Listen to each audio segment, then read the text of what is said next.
Assalamualaikum warahmatullahi wabarakatuh. Kembali lagi di Tialopa Channel. Kali ini saya akan membahas trik cepat mengerjakan soal TIU penalaran matematika ya teman-teman. Mohon jangan di-skip ya videonya karena di sini ada 5 rumus trik cepat mengerjakan soal TIU penalaran matematika. Nah, nanti setelah itu di akhir video ada pembahasan soal ya. Latihan soal dulu, 12 latihan soal dan kunci jawabannya. Jadi jangan skip ya, tonton sampai selesai. Oke, di sini langsung saja ya. Negasi atau ingkaran itu artinya lawan.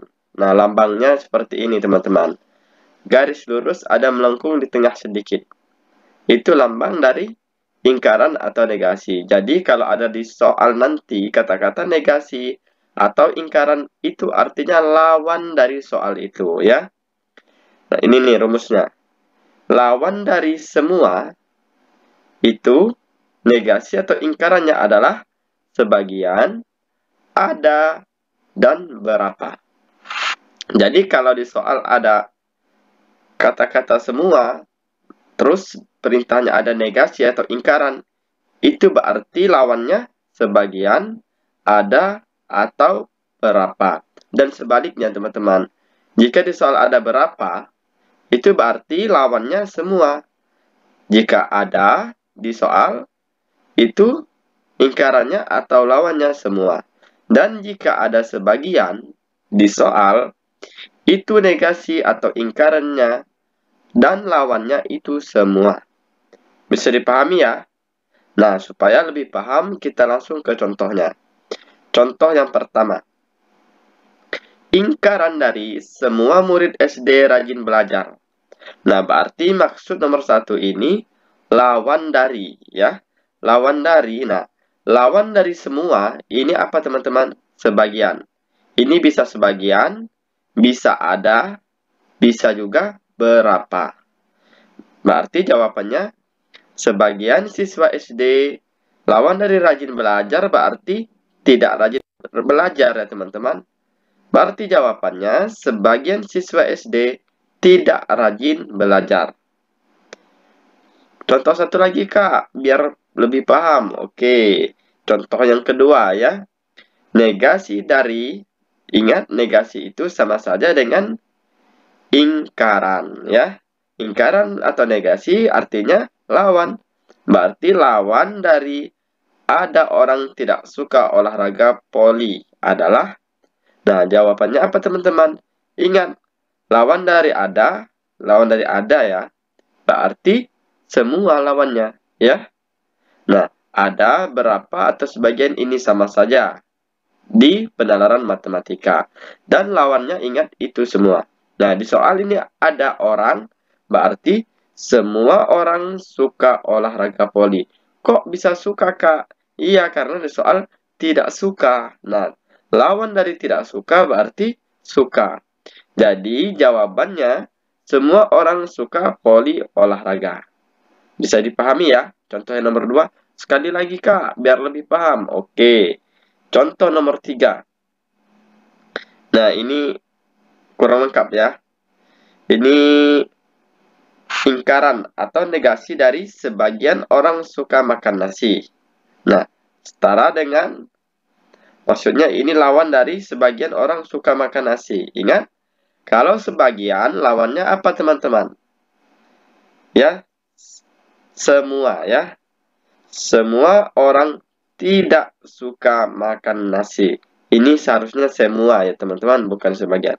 Semua orang tidak suka makan nasi. Nah, paham ya teman-teman untuk negasi atau ingkaran. Kita masuk ke latihan soal dulu ya. Latihan soal untuk negasi atau ingkaran. Oke. Nah, silahkan teman-teman kerjakan. Jika terlalu cepat, di pause saja ya. Ini untuk nomor 1. Dan untuk nomor 2 ini, ingat jika terlalu cepat di pause ya teman-teman. Untuk jawabannya ada di akhir video. Itu ada kunci jawabannya. Ini untuk nomor 3. Nah, silahkan dikerjakan. Jika terlalu cepat di pause. Sekali lagi, untuk jawaban itu ada di akhir video. Kita lanjut ke rumus yang nomor 2 ya. Ini rumus logika matematika. Kalau yang tadi itu rumus lingkaran negasi ya, atau lawan dari kalimat. Nah, ini rumus logika matematika, teman-teman. Ada 4 tipe. Nah, saya yang akan membahas tipe yang pertama dulu ya. Tipe yang pertama, jika di soal itu ada semua A adalah B. Ini untuk kalimat pertamanya. Untuk kalimat kedua, sebagian A adalah C. Berarti kesimpulannya, sebagian A adalah B dan C. Atau sebagian A adalah C dan B. Loh, kok bisa dibalik, Kak? Iya, teman-teman. Ini dibalik itu sama saja ya, teman-teman, atau setara. Ya sudah, contoh ya. Aku dan kamu. Nah, kita balik ya.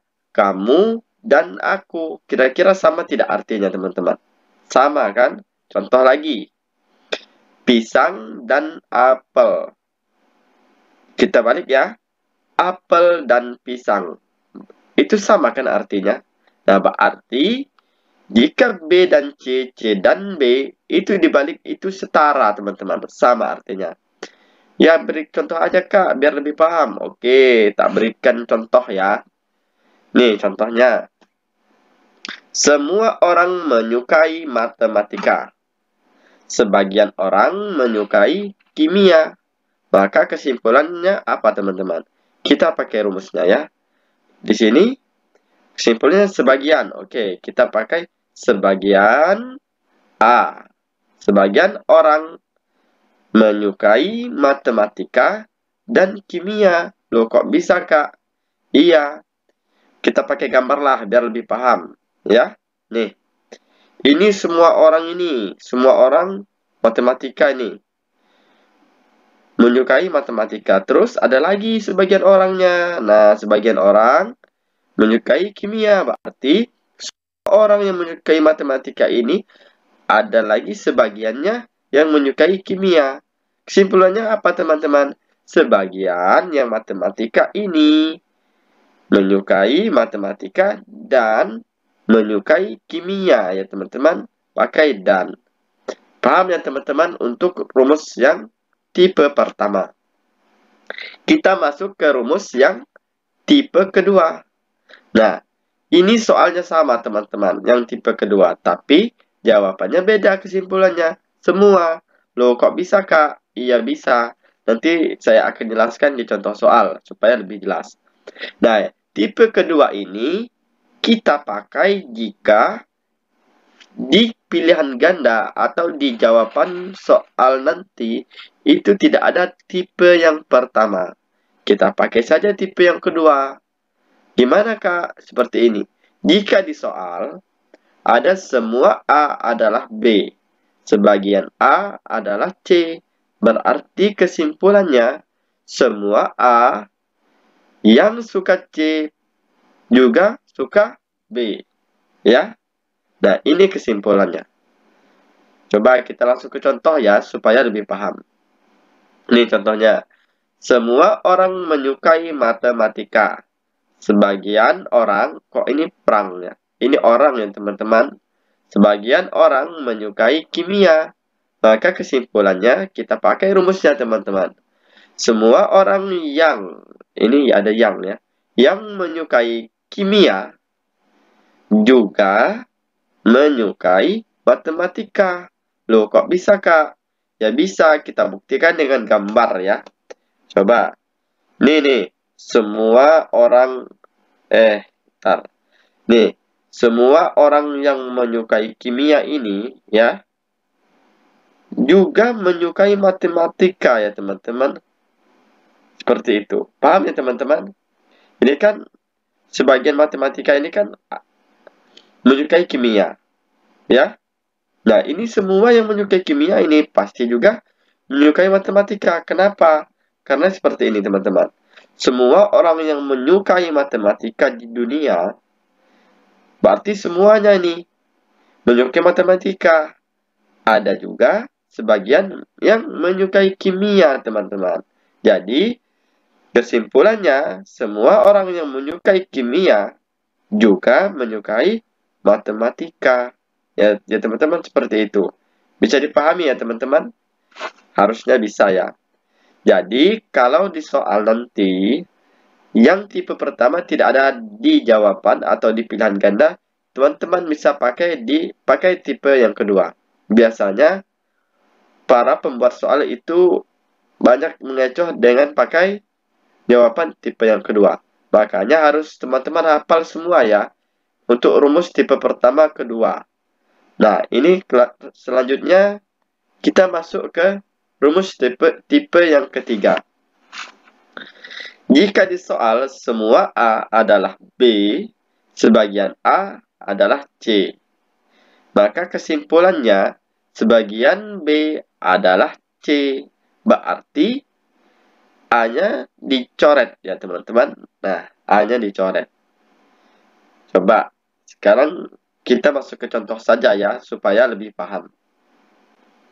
Semua orang menyukai matematika. Sebagian orang menyukai kimia. Maka kesimpulannya, ya sudah kita coret aja A-nya. Yang manakah A-nya? Ini, orang ya. Orang itu A. Coba kita buat ya. A ini orang. B ini matematika. Terus A ini orang lagi. C ini kimia. Berarti dirumuskan A dicoret. Berarti orangnya dicoret. Berarti kesimpulannya, ingat rumus. Sebagian yang menyukai matematika juga menyukai kimia. Nah, tipe yang ketiga ini, jika di jawaban soal teman-teman semua nanti tidak ada jawaban tipe kedua dan tipe yang ketiga. Ya, kok bisa Kak? Kita buktikan ya. Nah nih, semua orang yang menyukai matematika di dunia ini, itu pasti ada sebagian yang menyukai matematika, juga menyukai kimia. Bisa dipahami ya teman-teman? Harusnya bisa. Sekali lagi ingat ya teman-teman, jawaban tipe yang ketiga ini, jika di soal teman-teman semua tidak ada jawaban tipe yang kedua dan tipe yang pertama. Ya, kita pakai jawaban tipe yang ketiga. Kak, gimana Kak jika di jawaban soal itu ada tipe pertama, kedua, dan ketiga? Ya sudah, jawab aja ketiga-tiganya. Ya. Oke, kita lanjut lagi ke rumus yang keempat. Ini rumus yang keempat, teman-teman. Rumus yang keempat ini soalnya beda, jadi tidak terlalu membingungkan. Ya, jika ada di soal semua A adalah B, sebagian C adalah A, maka kesimpulannya sebagian C adalah B. Kok bisa Kak? Ya sudah, kita ke contohnya dulu ya. Nih, berarti dicoret A-nya ya. Coba langsung ke contoh. Semua ikan bisa berenang. Sebagian hewan adalah ikan. Nah, sekarang yang mana A-nya? A-nya itu ikan. Lalu B-nya itu berenang. C-nya hewan. Ini kan sama-sama ikan, berarti A juga. Ya. Nah, kita coret saja A-nya. Coret A-nya, berarti tinggal hewan berenang. Kesimpulannya di rumus itu sebagian. Berarti sebagian hewan bisa berenang. Ya, sebagian hewan bisa berenang. Ingat, kalau ada tipe soalnya seperti ini, pakai rumus ini ya teman-teman. Nah, saya harap teman-teman bisa menghafalkan rumus yang pertama, ya, yang ke tipe yang kedua, ketiga, keempat, ya. Bisa ya teman-teman, silahkan dihafalkan. Sekarang kita lanjut ke latihan soal. Tadi latihan soal yang nomor 3 ya, yang untuk inversi ya. Nah sekarang lanjut lagi latihan soal yang keempat. Silahkan dikerjakan. Jika terlalu cepat, di-pause saja ya. Nah setelah semuanya dikerjakan, baru teman-teman lihat pembahasannya. Pembahasannya di mana Kak? Pembahasannya ada di akhir video ini ya. Nah, ini semuanya kalau tidak salah ada 12 soal. Kalau teman-teman bisa benar semua, insya Allah nanti di TIU CPNS 2021 bisa ya. Dan bisa mendapatkan skor yang diinginkan. Bisa mendapatkan NIP pada tahun ini. Ya, sudah sampai 12. Nah, ini kunci jawabannya ya teman-teman. Silahkan dijawab. Mohon maaf jika dalam penjelasan saya ada kata-kata saya yang salah. Karena semua kekurangan itu dari saya sebagai manusia biasa. Dan semua kebenaran dari Allah Subhanahu wa Ta'ala. Saya akhiri. Assalamualaikum warahmatullahi wabarakatuh.